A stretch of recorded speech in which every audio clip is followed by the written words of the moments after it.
plaisir à être téléporté, que j'ai grand plaisir à être copié, que j'ai grand plaisir à être piraté, car au fond, quand on est piraté, c'est qu'on intéresse les gens. Merci de votre présence. Et après une petite musique, nous allons commencer le spectacle. Percevoir ensemble et agir. Écoutez très attentivement. Il ne s'agit pas ici d'un divertissement. La France a peur. Je suis complètement ahuri. Faites attention. Cette multitude des jeunes qui a recours à Internet. Faites attention. Moi, je vous assure qu'il n'y en a absolument rien de spécial. Surtout. Et auxquels vous voulez infliger des punitions. Faites attention. Vous marchez, comme vous savez, les 78 tours qui étaient rayés. Vous répétez toujours la même chose, mais avec du grésillement de plus en plus.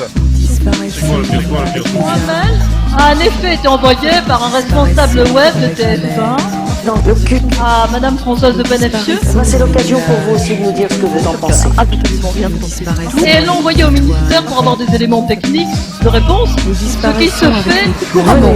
Venez à notre rencontre. Nous Le disparaissons. prochain rendez-vous, c'est jeudi. Et c'est dans le 16e arrondissement. Moi, je vous assure qu'il n'y en a absolument rien de scientifique. Nous disparaissons sous la lumière, J'ai déclaré publiquement celle des que pierres. je regrettais. Nous disparaissons comme tous ensemble, à l'orée d'un monde qui tremble. Nous suivons le pas des pierres, comme un feu de joie vers l'univers. Je regrettais cet envoi. J'ai précisé qu'il s'agissait d'une En erreur réalité, regrettable. vous refusez Et j'ai pris- d'écouter la voix de la jeunesse qui vient des profondeurs du pays. Cette jeunesse qui prépare le futur. Et vous êtes enfermés, Madame la Ministre, dans votre conservatisme. Disparaissons dans les volcans, rassurés de feu et d'ornements. Nous disparaissons sous la lumière, celle de la nuit et celle des pierres. Nous disparaissons Si comme je l'ai tous fait, ensemble, à l'orée c'est d'un tout monde simplement qui tremble. Nous suivons parce le pas que des j'ai le plus pierres, grand respect joie pour la liberté. J'attends que Madame de Benefieux me réponde enfin à mon mail. comme un feu de joie. C'est la question de savoir si la prochaine fois, je peux pas écrire à mon député sans risquer de faire mon emploi.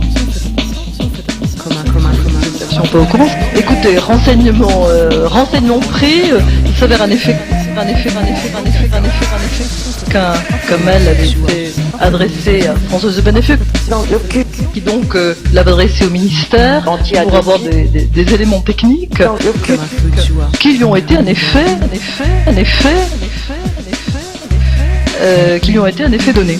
Et à ma connaissance, rien de plus. À ma connaissance, rien n'a été transmis. Voilà. Ce que je veux dire en tout cas, solennellement, c'est que je n'ai jamais demandé à personne la tête de qui que ce soit. Ce n'est pas quelque chose que je ferai jamais. Anti-Adopi,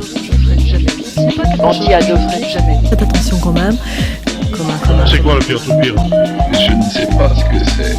Il y a vraiment un problème générationnel par rapport à ça, c'est que la majorité des gens qui dépensent cette loi, c'est quand même des gens qui ne savent même pas servir d'un ordinateur. Donc voilà, il y a ce problème-là dans les autres pays. C'est-à-dire qu'en France, un CD vierge coûte des fois plus cher qu'un CD pas vierge, quoi. Il faut savoir aussi, quoi.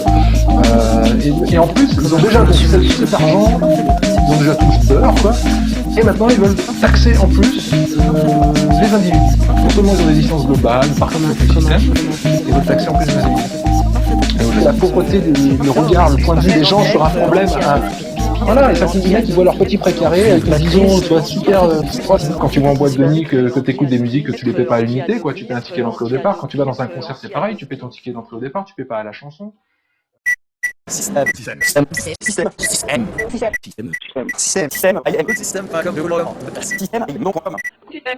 Système. On sait que tu as découvert quelque chose, on voudrait bien savoir quoi. Pourquoi ne pas en parler au calme?